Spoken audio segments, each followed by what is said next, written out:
my 250 horsepower Civic Type R. Enjoy the rest of the video.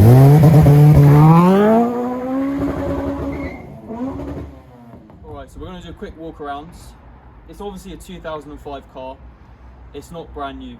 Just bear that in mind. So if you come and have a look at the front, we've got a nice selection of stone chips. We've got some paint missing here. The headlights, we just polished them. Before they were yellow, nasty, horrible. But overall, the condition of the car isn't bad. So it hasn't got a lot of rust, or any rust really. Just like some suspension components look a bit brown, but that's normal. And if you come around this side, we've got the standard wheels, standard brakes. Actually, tell a lie, they're MTC or VTEC brake pads, and the engine, that is the party piece. We've obviously got the K20 A2 engine. It revs up to 9,000 RPM. That's because it's been remapped. It's got K100 ECU. It's running 250 horsepower, and I have got a dyno sheet to prove that. So let's just have a look at the engine. Lo and behold, the beautiful K20. We've got a Tegua intake, carbon fibre at the top. So what that does, it takes air from the top here. So then it's actually a cold air feed. We've got a different intake manifold. I think it's an RBC intake manifold. So in terms of performance modifications, there is a lot done to this. Someone has spent thousands. So we've actually got a Quaife limited slip differential. It is very noisy, it's clunky, it's not like your everyday gearbox where it's smooth, it's quite rough. You've got the Tegua carbon intake, Tegua 70mm throttle body, RBC intake manifold, Jap Speed 421 exhaust manifold. So what that is, your exhaust obviously 4 cylinders, it goes into 2 pipes and then 1 pipe, so increased airflow. You've got the Cobra 4-inch catback exhaust, so that's from the D-cat backwards. Revo short shifter, so if you look at the gear knob, can they see the gear knob? You look at it here, it's tight. Like, you have to check if you're in neutral, because sometimes you'll be up here and it doesn't feel very natural at first because it's obviously on the dashboard, but it still feels very mechanical, and I do like that. What else do we have? Polybushed all round, but it's got standard suspension. Upgraded media on the Bluetooth system, quite cool, but it's old, mate. Don't go on too much. Yeah, the interior is rough. It's got 120,000 miles on the clock. 2005 though, so below average if you do 10,000 a year. So I'm new to the Honda scene. I obviously drive a Ford Fiesta ST, so I'm trying to decide who the bigger tossers are, Honda boys or Ford boys. I'm both. So yeah, let us know in the comments. Yeah, let us know. The interior, I'm very impressed. You know, after 20 years, it's held its own. A Mark IV GTI or even like a Leon Cupra, they don't feel like this. But yeah, we'll just start it up. It is quite antisocial, but that's the nature of the car. The throttle feels quite heavy, but for today's video, that was just a bit of an introduction to the car. We'll record a bit of the driving just to see what's going on.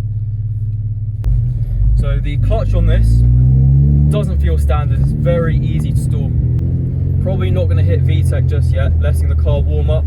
It's imperative that you let these engines warm up, otherwise, you know, you've got some expensive bills later on. So the car pops and bangs, spits flames. I think at age 20, dailying a car like this would be no problem for me. But if you're a 30-year-old, you know, you're better suited to a Mark V GTI, depending on your tastes. Over the speed bumps, no issues, because it hasn't been lowered. But that's the next thing I would love to do to it. I don't know if you guys can hear the LSD catching a little bit. It almost feels like a welded diff.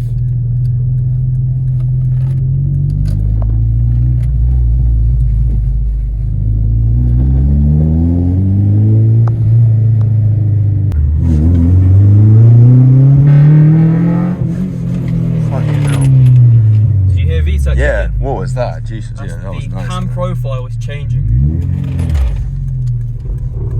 So that is the LSD. I've taken it to a garage. Short drive, he said it's normal. His track car does that. I still don't think that's normal. M3, E92 M3 has a rear diff. I know it's newer, but it does not make a noise like that. I'll just do a couple little pulls, see what this 250 horsepower is about. I'll be honest, right now the ST feels quicker. I don't know if that's because it has more torque, but personally that's just one thing. Okay. I know we don't have a lot of space, we're just playing with it a little bit.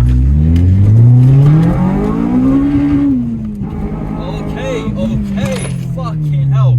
Yeah. Jesus, man. Yeah. That's how you drive. Wild, man. That is how you drive it like a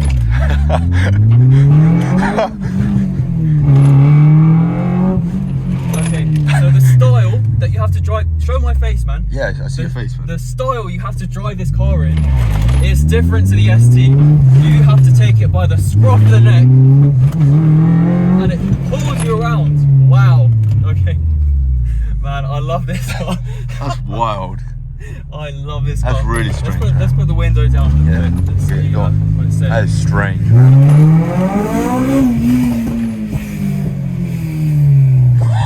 What is that, man?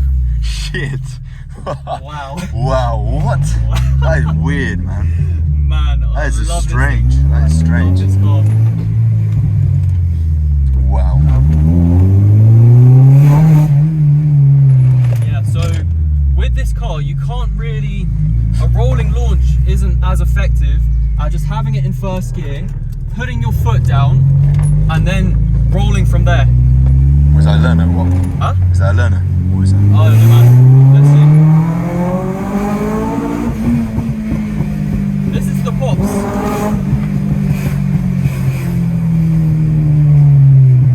So once you're in VTEC and you put your foot down, it's quick. Dare I say, even quicker than the ST. As much as I love the ST, it doesn't put a smile on my face like this. Wow.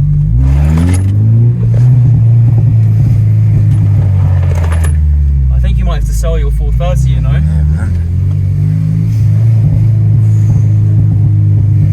Just listen to that. How can you not love that? Okay, I'm a Honda boy, fully converted.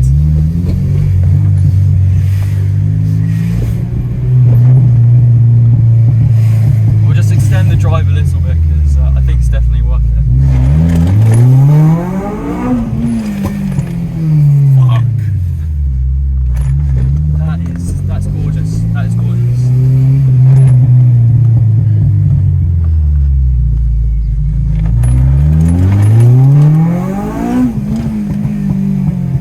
For a naturally aspirated car, I'm impressed because they say that these don't have a lot of torque, but it's definitely enough.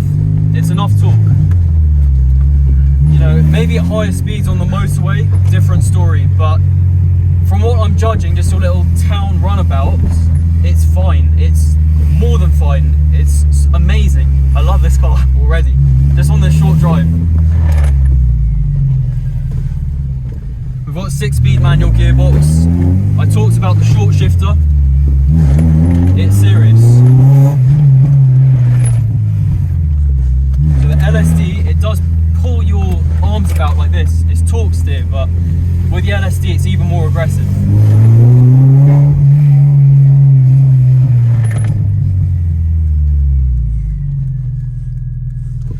Let's see if we've got launch control.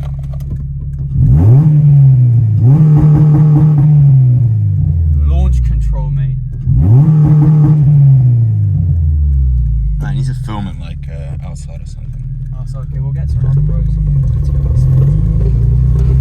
Ignore that sound. Forget that sound. It's a perfect car.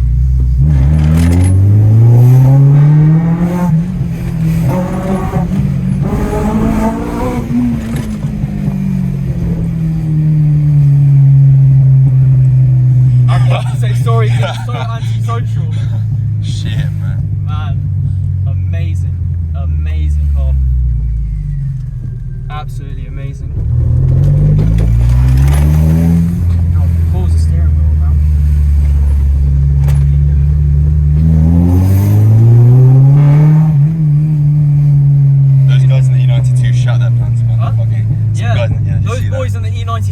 first ball, they didn't know what they were hearing. Oh, what is that? E-class. That poor guy was fucking. Yeah. He was not chuffed. No, he was unhappy. They're used to it. I've seen a few Type Rs around this area anyway.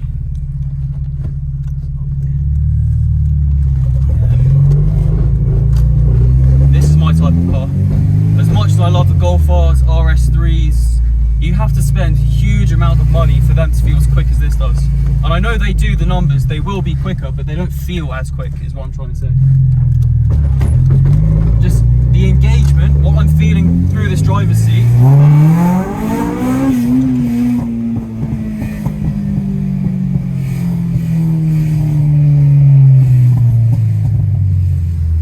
That sounded the best. No, Yeah, that was nice. yeah. You know, I haven't even touched redline. It goes up to sounded good, 9,000 RPM. I have not been to 9,000 RPM yet. That's the crazy thing.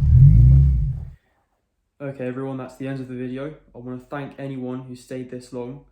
Big thank you to you guys. Please like, share, and subscribe. Now, in terms of the car, as you can tell, very happy with it. I did say that it might be quicker than the ST. Now, I want to retract that statement because I don't have the numbers to back it up, basically. But every car feels different when you're driving it. Some cars will have 100 horsepower and will feel quicker than cars with 200 horsepower, for example. So don't take it too seriously, this video. It wasn't super in-depth. It was just like a first drive. It was basically a little joyride. Don't take it too seriously. It's not the fastest thing in the world, but it's really fun. So if anyone's thinking of buying an EP3, I highly recommend it. I don't think there's a car that I've driven that's put that big of a smile on my face. The Abarth was close, but I think the noise has a big part to play in why I think it's so fun. The steering and gear change is really good, but as a track car, the Fiesta's definitely more capable. It feels like a more capable car, but that's because it feels more German. So I don't know if that's a good or bad thing. It depends on what you want from the car. But yeah, once again, big thank you to anyone who watched. Please share the video, like it, really helps out. And yeah, bye. Have a good day.